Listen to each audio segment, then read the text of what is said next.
Shalom. This is Shalomah from the Great Millstone Atlanta camp. Once again, here with another lesson. Lord's willing is edifying. Before I get started, I want to give all praises, honor, and glory to Yahweh Bahashem, Yahweh Shai Bahashem, Ruach HaKodesh. Double honor to my elders and apostles, the Great Millstone, that teach and rule well. Peace, love, and safety to the hopeful elect. All right. I want to talk about this meeting or the speech that the Canadian president gave, or the Canadian prime minister gave. I believe it was today or yesterday, in response to the tariffs that Trump is placing on Canada, which is also prophecy. When you read Revelations 18, I believe it's Revelations 18. Let me go to it.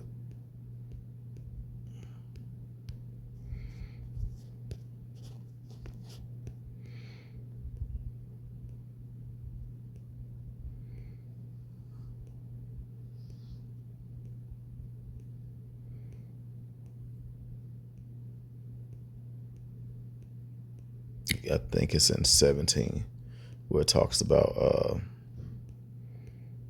the beast shall hate the whore. I haven't read it in a while, but that is exactly what's going on right now.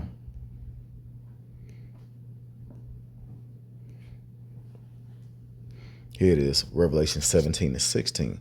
It says, and the 10 horns, that which is NATO, it says, and the 10 horns which thou sawest upon the beast, these shall hate the whore, and shall make her desolate and naked, and shall eat her flesh and burn her with fire. And it's talking about NATO and the EU. But it's all of the division is going to trickle down or trickle up to these major allies, American so-called allies, to hate America. And Trump seems like he's the man for the job that's going to bring this place to a desolate end through the spirit and the power of Yahweh Bashem Yahweh Shai. So in this video, the prime minister talks about how, they were an ally, and, they traded, and, they helped each other out, and they was there for each other. And now United States is pretty much, putting an end to that, and pretty much creating a enemy neighbor. Thing he has issues with Mexico and Canada, Slovakia, Canada at this point, and Mexico. All right, and hey, well, we're just gonna see how these things play out. But I'm gonna play this video, and I'm just gonna play the first part of it, because he's talking about the things that Trump has imposed on Canada. They're going to respond, and it's going to hurt the American people. All right. Tariffs on Canadian exports to the United States and 10% on Canadian energy. A decision that, should they elect to proceed with, should take effect on Tuesday, February 4th. Tonight, first, I want to speak directly to Americans, our closest friends and neighbors. This is a choice that, yes, will harm Canadians, but beyond that, it will have real consequences for you, the American people. As I have consistently said, tariffs against Canada will put your jobs at risk, potentially shutting down American auto assembly plants and other manufacturing facilities. They will raise costs for you, including food at the grocery stores and gas at the pump. They will impede your access to an affordable supply of vital goods crucial for U.S. security, such as nickel, potash, uranium, steel, and aluminum. They will violate the free trade agreement that the President and I, along with our Mexican partner, negotiated and signed a few years ago. But it doesn't have to be this way. As President John F. Kennedy said many years ago. Okay, so I'm going to stop the video right there. because it's about 7 minutes long. But he continues to go in and talk about how, they was good neighbors. They traded, they did business. They helped each other out. He talked about Hurricane Katrina, the California wildfires, how they were there. They were there for Americans.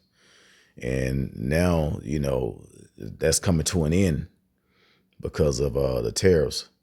So this is gonna be a major effect on cost and energy and resources and goods. So things are about to go up. Prices are about to go up even higher, and it's going to get to a point where they're just not going to want to work. They're not going to, the dollar's going to collapse. They're not going to want to buy. They just going to take what they can. It's going to be survival mode. All right, it's going to be all out chaos soon. And then you're going to have martial law. Then you're going to have martial law troops, concentration camps that's already here. They already deporting what they call illegal immigrants. But some of these people are actually legal that they're sending out. It's been reports they have work visas and all kind of paperwork to support them being over here and with their families, but they're being taken away from their families and dropped off in probably in a country that they didn't even come from in some cases. So I'm gonna continue with the scriptures because this is big.